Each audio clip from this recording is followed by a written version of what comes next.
Hi, and welcome to Simply Happy Conversations. I'm Narelle King, and in this Simply Happy Conversation, I'm talking with Lise, a presenter, author, and podcast host of the Lise and Sarah Show. She's one half of Those Two Girls duo and carry-on-only travel enthusiast. Lise shares travelling tips with teens and tweens, the challenges of packing carry-on only for you and your family, and some packing tips for carry-on only travel. This conversation is a video recording that you can watch on YouTube. Let's jump into this Simply Happy guest conversation. Welcome to Simply Happy Conversations. I'm Narelle King, wellness and organisational coach and yin and nidra yoga instructor. This podcast will help you create more time using organisational strategies so that you can start to simplify your life and prioritise your health. I'll be sharing conversations with other health and organisational experts and solo episodes with tips to help you simplify your life and prioritise your health. So today on Simply Happy Conversations, I have with me Lise. She is a presenter and an author and also podcast host of the Lise and Sarah Show. And she has just returned from her own travels overseas with carry-on luggage with her and her whole family. And that's why I've asked her here onto the show. So welcome, Lise. Hi, Narelle. Thanks for having me. Oh, no, it's so exciting to have you on and to chat about your whole adventure overseas and the packing carry-on luggage only. I'm here for it. Anything you want to know, any sordid detail, you know that I love a deep dive. So I'm just thrilled to be talking to someone who does this properly for a living. For a living, exactly. So start with it. Tell us about your trip and what were the highlights and why you went over to France in the first place. Sure. Well, look, this family trip has been a long time coming. And I did speak about that throughout my Instagram diaries, as I like to call them now. So we've been planning this, I reckon, for 10 years. Not so much the logistics of the trip, but our children are now finally at an age where my husband and I felt capable of creating an unforgettable trip for all of us. We just aren't the type of people who were prepared to spend a fair amount of money, because we know that any kind of overseas travel requires a fair bit of pre-planning from that side of things. We just didn't want to do that when they were toddlers. I mean, I take my hat off to the real adventurous people who do it with little kids in tow. I really do, but that's just not who we are. And possibly because we did live what you would call maybe an expatriate lifestyle in the early stages of our parenthood. We were actually living in France for 3.5 years when we had our first boy. And I think our travel bucket was full. And we just wanted to live a pretty normal life back home in Australia and pack the suitcases away. So we really didn't do a great deal of any travel for the better part of a decade. And now that our eldest is just about to turn 14 and the youngest is about to turn 10, we thought, this is it. This is the time. They still love being around us. They're old enough to make really decent core memories. And, you know, we don't have to worry about things like bedtimes or, you know, just those little meltdowns when they're hungry. So we embarked on this really magical European adventure to places like, you know, France, Germany, Italy, predominantly. And it was 5 weeks of absolute adventure and magic, truly. Yeah. And if anyone wants to, I highly recommend going and watching your highlights in your Instagram and seeing your trip, because it is amazing. And it just makes you feel like you're there on the holiday as well. The way you sort of engage with the audience, I think is great, and share your days and what you did. So then have you, how did you get the boys on board with carry-on luggage only? Oh, they had no, I'm in charge. Have we met? Look, there was no need. There was no need to twist their arms. we don't do well with a great deal of chaos. You know, even in our home, we try and streamline things a lot because that just seems to make us all behave better, find things faster. And I guess that's just how we raise them. So when I just said to them, you have one little backpack and you are in charge of that backpack entirely. Dad and I are not carrying anything. You're both old enough to do this backpacking thing properly. And that was enough to really excite them and engage them in the challenge itself, which is like, you're not little kids anymore. This is what real travelers do. You know? Yeah. So they were stoked from day one. And I will say that my husband as well, he was like, yes, we are not packing everything in the kitchen sink.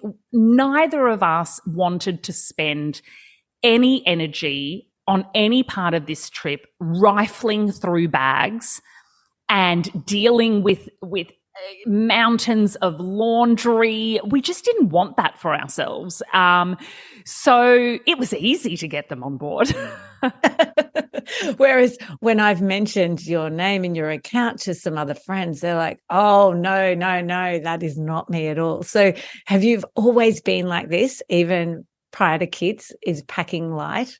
Yeah, I think so. I did. I lived overseas for quite a while, and travel was was part of what I did. And I think I really quickly cottoned on to how much simpler my life was when I had to, you know, either quickly get ready for a last minute trip or just being in a foreign place and not having to pull those rolly suitcases in the dark in an unfamiliar place.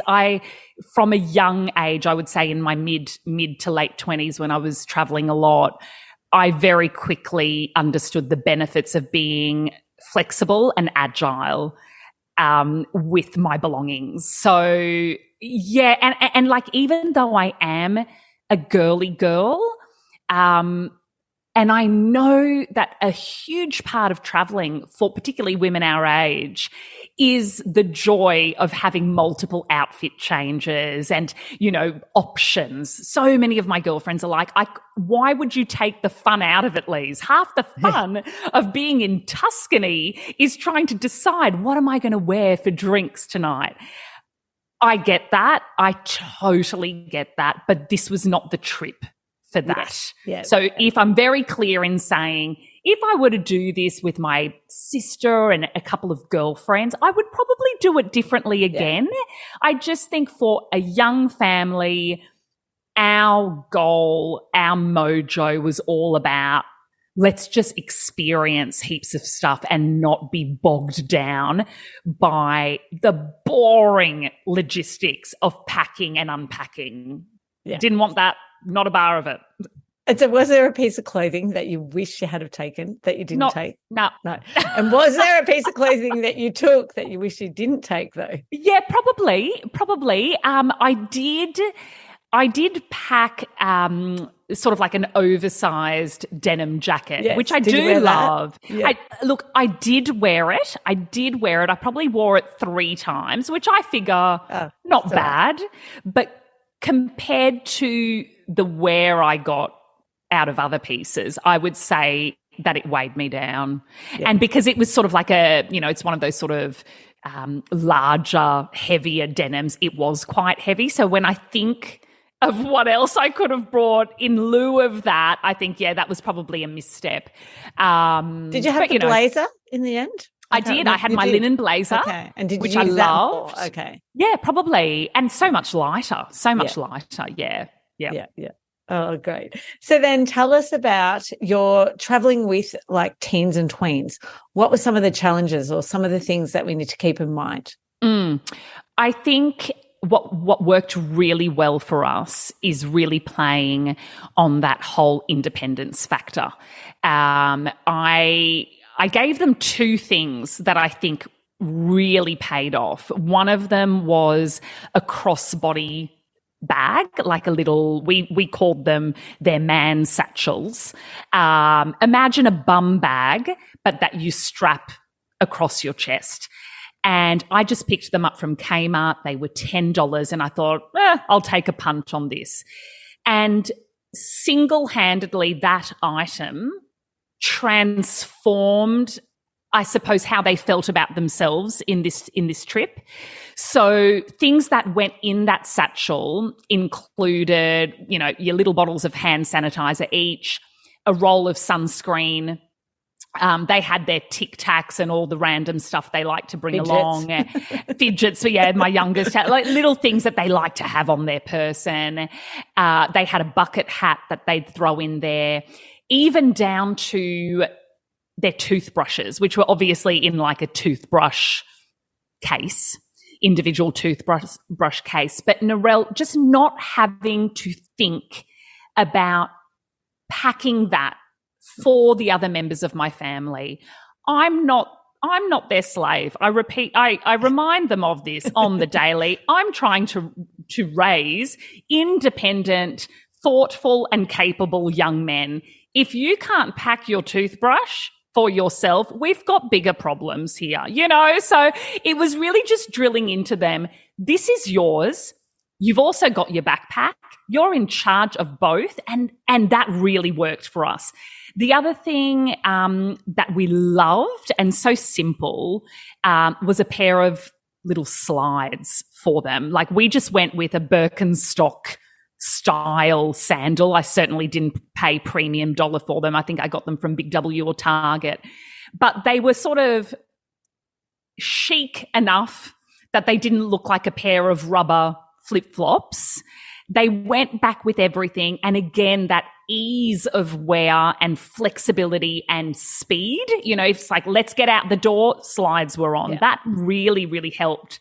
And it was just easy for them and enjoyable for them to get ready as opposed to a burden, And then in terms of activities and itineraries, I think, again, what we found really successful as a family was balancing out the big touristy monuments and, all the must-sees in those big cities like Paris and Rome, which is really important when you're going that far. You want your kids to see those, historically valuable and important monuments.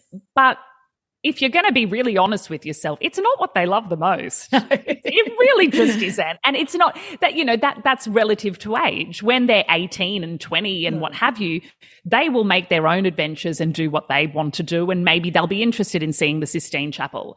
I can tell you that a 10 and 14-year-old are not.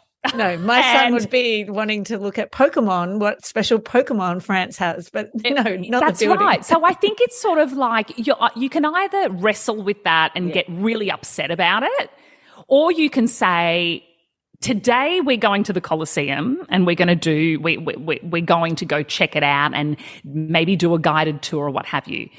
And tomorrow we're going e-bike riding through, the Roman countryside. I mean, then you've got them on board and then you've got really great little travelers who understand that it's a give and take. And sometimes mum and dad do just want to sit at a cafe sipping limoncello spritzers. And that's okay because tonight we're going scootering, So it's a real dance. And I think, that was cool for all of us to just be aware of who needs what at what time. And we built things in like we took them to a theme park in France, bought a 2-day pass and basically rode roller coasters for 48 hours straight. But, they loved it. Is it something that Dane and I would have chosen to do?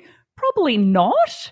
But it was a wonderful family memory. So I would say just be flexible and don't just stick to what you feel you should do in those big European destinations.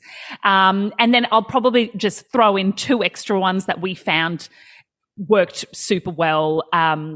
No bedtime which goes against everything I believe in as a boring Monday to Friday back home in Australia parent. I'm quite strict on things like that. But on holidays, geez, it's nice not to crack down on that and to really break the cycle. And in Europe, they really tired from walking all day anyway? Oh, no. No, not at all. I think they were just really relaxed. And I think that again harks back to the ages that they're at. They can handle it. They were also sleeping in, which I know is a foreign concept if you're listening or watching and you have young children. You're going to hate me right now, but yes, my children have hit the age where they sleep in. So, you know, we could be up till midnight and they'd sleep in till 9:30. It's a miracle. I know, same. Mine are the same age as yours, so I'm just hitting it as well. It's amazing. And I suppose being in Europe through summer, it is absolutely the way things are done over there. People do not sit down for dinner before 9 p.m. So I would have struggled with very little children for that reason. So we were just like, no bedtime, let's go with the flow, roll with the punches, and we'll sleep when we're tired. And they just loved that from us. They were like, who are these people? They're not our parents. Where are our parents? So that was great. And then, we did a lot of Airbnb and booking.com type accommodations, not a great deal of hotels. So did you cook as well while you were there? Yeah, we did. We did. Like not every destination, but there was certainly some nights where we were bridging between two big stops where we were like, we're not going out to dinner tonight. We'll run down, grab a packet of pasta. And the accommodations, the Airbnbs that had Netflix, Narelle, God, that was great. It was just because we had no TV. Yeah.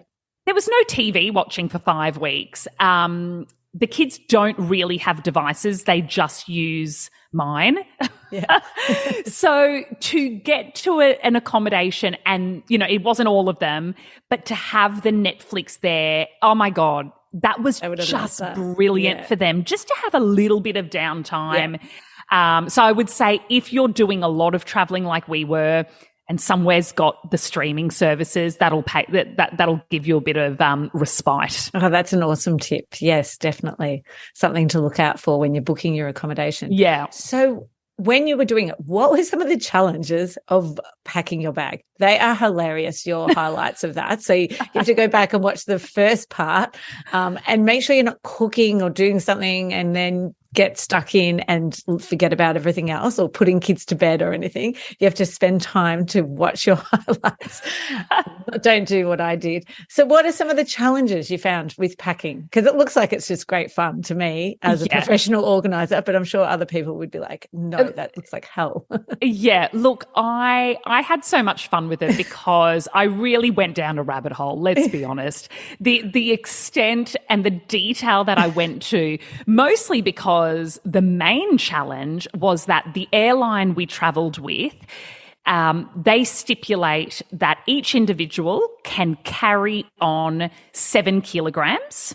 So your carry-on mini suitcase or backpack in our case can weigh 7 kilos. And then on top of that, we were each allowed a personal item. So that can be a coat or, in my case, a tote bag, like a handbag, right? And then my husband and our 2 sons, each of them had their man satchels, which is great because that adds up. Like you can put a little bit in there and what have you. So the number one challenge was, how do we get 5 weeks worth of clothing into 7 kilograms worth of carry-on luggage? That takes time, unless maybe you're Narelle King, in which case you're a pro and you're probably watching my stories going, why is this taking her so long? But in my case, I really set aside 3 full weeks. I think I've gone back to my highlights, and I think it was about 3 weeks prior to departure. And that there is no way I could have done this on the fly, because there was a lot of trial and error. There was a lot of weigh-ins. If you've watched it, you'll know what I mean, where there's a lot of suspense, you know, of weighing a bag and is it over 7 kilos? And then what are we taking out? What are we shuffling around? What can I get one of my kids to carry for me? Oh, that's the funniest part. It's like, you sneaking things in. Can the 9-year-old take my pair of Levi jeans? I think we can say he will, and he did. So it is like, it does take a lot of planning to work out. I suppose more so for women, let's just generalize here, to work out what your capsule wardrobe is really going to be for the 5 weeks, because there's not a lot of items, and each of them have to work back with one another. And you need to be able to go to a lovely restaurant, and you also need to be able to walk 12 kilometers every day. So it's a lot of finessing. That was the biggest challenge for me.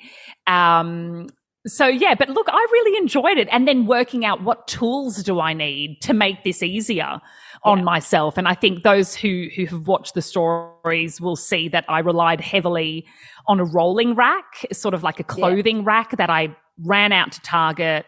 I just couldn't have it all on the bed. It would have been too overwhelming.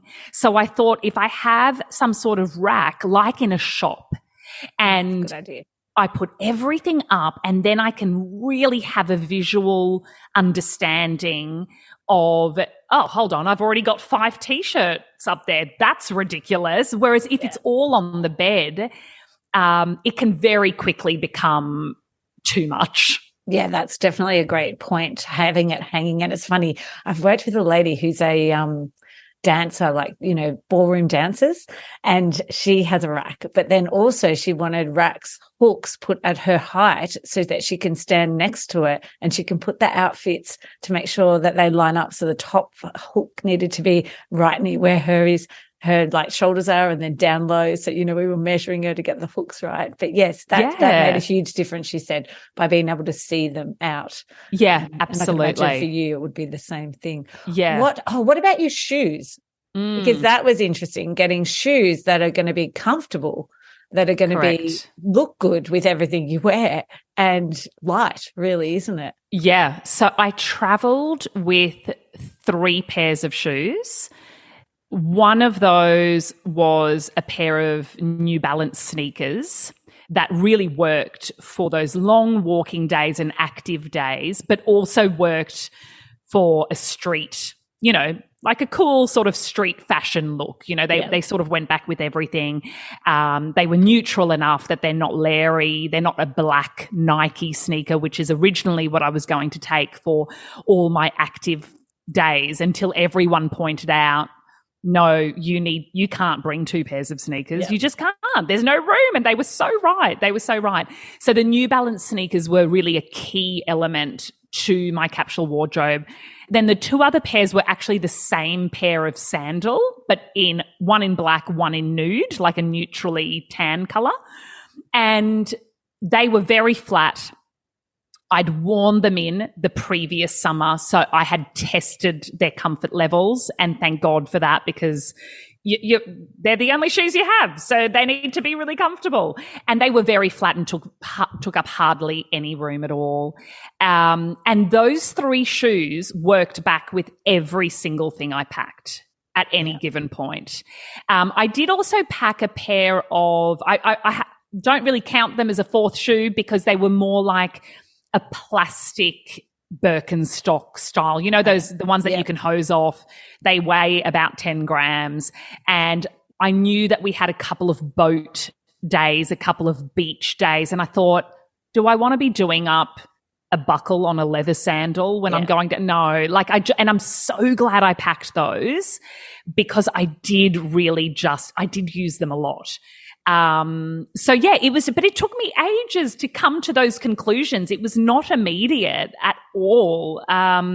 So I would say that one of my biggest tips for carry-on only travel is time and dedicating a space in your home, whether that's a corner, whether that's a spare bedroom, which is what I had with the Europe room.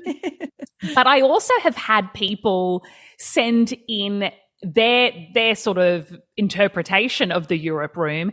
One lady sent me a photo of like a really large laundry basket. She said, I don't have a spare room in my house. I don't have a corner that's not going to get trashed by an animal or a child, but I've got a laundry basket. And for now, everything is going to go into that until I can lay it all out on my bed and start the packing process. So I think it's completely doable, but having something where whenever you think of an item, you go and place it there, because I can't trust my brain. I've got too much on, like we all do.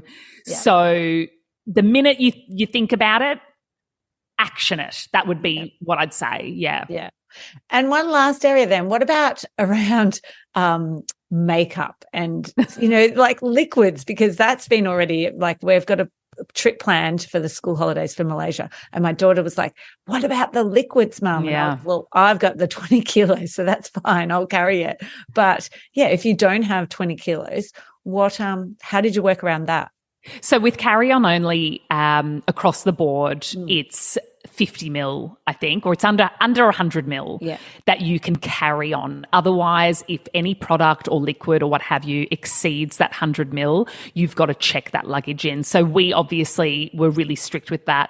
Again, it was a process of trial and error. I looked at my makeup or my skincare, and I just had to be really strict. Like, what is a non-negotiable for me, and what is something that I love to use, but I probably don't need to use. And I went by that. So by the end of it, I had 2 Ziploc bags, because you've got to, when you go through security, I would say just be ready for all of that. There's nothing worse than rummaging and having to find their airport Ziploc bags. It's quite stressful. So 2 little Ziploc bags that I just throw on the trays and show the security guards. I think in the end I had 2 of those, and there were things like a tinted moisturizer that I use on my face, but that also doubles as a 50+ sunscreen. Okay. So things like that were excellent, and I loved that product. I did away with, I think I took a face cream. I did away with a night cream. You can't bring it all. And the other amazing thing is that they have shops overseas. Yeah. And that's what I kept reminding myself. If I can't live without applying a night cream, I'm pretty sure I'll find one in Italy. At the end of the day, I absolutely could live without a night cream. It didn't faze me at all. So I think, again, it's just giving yourself time so that you're not chucking products in a panic last minute. And I love you went and got your eyelashes and your eyebrows. So then did you not take a mascara, or you still took a mascara? I still took a mascara, but I didn't take I typically use an eyelash curling wand. Yeah. Those atrocious. Those atrocious looking contraptions. But I have quite straight, unruly eyelashes that don't do much. So usually I would do that, but I did go and get that eyelash curling treatment, which was quite lovely, to be honest. I don't really do that kind of stuff a lot. And that was brilliant. I actually felt so put together and well presented all of the time with very little. My eyebrows were really well groomed. Eyelashes were in full snuffleupagus mode, and a little bit of tinted sunscreen, and I was good to go. Like, you're on holidays, it's hot as hell. Who cares? Yeah. So before we finish up, is there any other tips that you would recommend to people for packing if they were just going with carry-on luggage only? I mean, look, you can go and watch all your stories. You can. It's all there, but I would say I will never not use a packing cube. This was our first time, Narelle, using packing cubes, and I used two types. For the boys, they really didn't have a lot of stuff. So I think my eldest's bag weighed in at 6 kilos and my youngest was like 5.3. So they were easy to get under the 7K mark.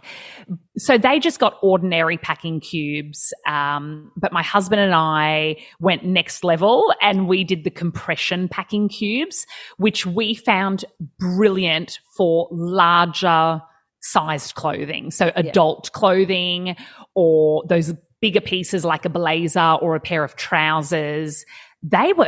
I can't believe how well they worked. I cannot believe how much space we saved. So I would say across the board, some sort of packing cube will blow your mind. Yeah. And also just when you're unpacking or trying to find, where's that T-shirt? It's such a great system. You can label them if you want to. You can tie a ribbon around the one with the shirts, or you can Nico. You can write in a Nico if you want shirts on one, shorts on the other. But for the kids, it was exceptional. It was just to have those systems in place. There was not once where I looked around our hotel or Airbnb and thought, this is a pigsty and I hate it. I feel like I'm at home. Not once. Yeah, but you also had less clothing, which I think is huge, isn't it? And that is the biggest thing when I'm working with clients. It's like you need to reduce the clothing in the first place to reduce the overwhelm. It really felt like a holiday, but I understand it's not for everyone. No. I understand that we're all different, and for some people a holiday is a little bit of excess. So I get it. But yeah, the packing cubes, I loved my digital scales. Yes. I loved my digital luggage scales because that was an integral tool prior to departure to make sure that everything was well and truly under 7 kilos. So that was really useful. There was no guessing there. And yeah, just have some good systems in place and some good tools, a great backpack, a great tote, test it all out, and off you go. Oh, that is fantastic. There's so many tips. So if people wanted more, they don't want to sit there and watch through every highlight and pen and paper and write everything down, how else can they get this information from you? Sure. Well, look, you can always follow me on my Instagram at Lise Carlaw. I'm pretty good with DMs. Not all of them, I will say. I can't get to all of them, but you can always ask me a question there. I'm more than happy to help. I've also, for everything trip related, which is kind of a specific audience that wanted the nitty gritty, I have started a Substack newsletter where I'm putting down exactly what I packed, item for item, exactly the tools I used, the compression cubes and the links to that, everything. I've just sort of written those articles and you can access them there. And I think that's probably a really good start. And we are obviously talking a little bit about the trip on our podcast, the Lise and Sarah Show. And without giving too much away, Sarah and I, my co-host and best friend, we are going to be doing a little bit more traveling together because this has gone. So we really know that women our age, families in similar situations, everyone's so keen to get back to travel, and we will be doing more of that. So we'd love you to follow along on Instagram as well at Lise and Sarah, and jump on the podcast and come along for a laugh and a chat. Oh, and your merch as well. Oh God. I mean, talk about something coming out of nothing. Yeah, look, we do occasionally do a fun line of merch. This one obviously came off the back of something stupid I said on one of my Instagram stories after a particularly challenging mountain bike riding day with my family, where I did injure myself in the nether regions and somehow used the very colourful language around decimated undercarriage, and that has taken off. a commentator on the Tour de France ended up using those very words. So, of course, we just had to deliver, and we do have decimated undercarriage caps available. Oh, which is great. And you do have to go and watch that particular part of your highlights. I felt for you because my husband's a mountain bike rider. So I was like, oh, showing him. Is this like, Hero in Brighton? He's like, way worse than that. I'm like, oh, wow. Yeah, no. Yeah, that was probably a low light of the trip, if I'm honest. But look, these are the things that travel brings. Just so many stories and memories, good and bad, and bad. And I'll always have my decimated undercarriage cap to remind me of that day on the mountain. Yes, definitely. Lise, thank you so much for your advice, tips, and also your time today. Oh, my pleasure, my absolute pleasure. And we hope you follow along on our subsequent travel journeys because it's going to be a hoot. Yeah, definitely. Thanks, more organising porn, isn't it? Oh, yes. Oh, I can't wait. It's been too long. Yeah, thanks. Thank you so much for joining me for today's Simply Happy conversation. If you find yourself wasting precious time searching for misplaced items and wishing for a more organised life, then you need my 5-minute declutter ebook, the ultimate guide to quick and easy organising solutions for a clutter-free and happy home. Forget about spending months KonMariing your house. These fun solutions are designed to give you immediate results in under 5 minutes. Head over to Simply Happy in the resource section and download your free copy and start seeing results in minutes. I'd like to acknowledge the Wathaurong people of the Kulin Nation on which this podcast is recorded as the traditional custodians of the land. I pay my respects to their elders, past, present and emerging.